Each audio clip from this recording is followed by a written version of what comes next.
Yun naman yung sa kontraktor, yun ang magkukuha ng buto doon sa pinaglibingan, ililipat naman doon sa bone trip.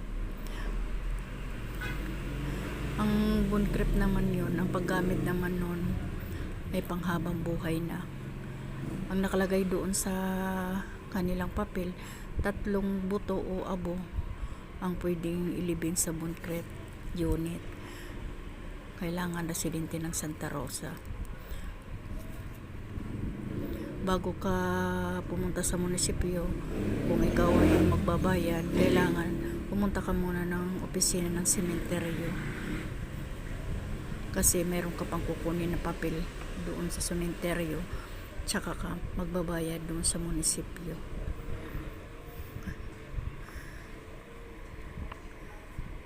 Ayan, dito siya medyo malayo-layo yung pag naglibingan ng asawa ko. Yan, nilalakad ko lang siya.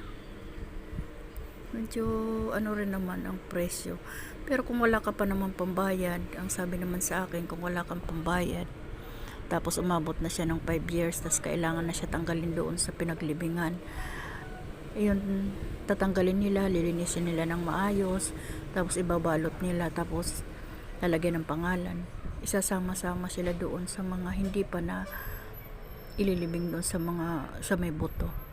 Kung may pera ka na, pwede mo na siyang palibing doon, ibibigay mo lang sa kanila yung mga kinakailangan nila.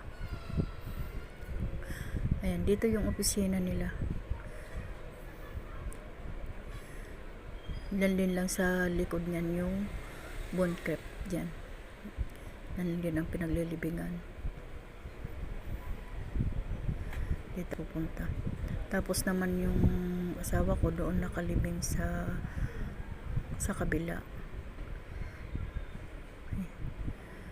Ako'y pupunta sana doon. Dadalawin ko muna siya.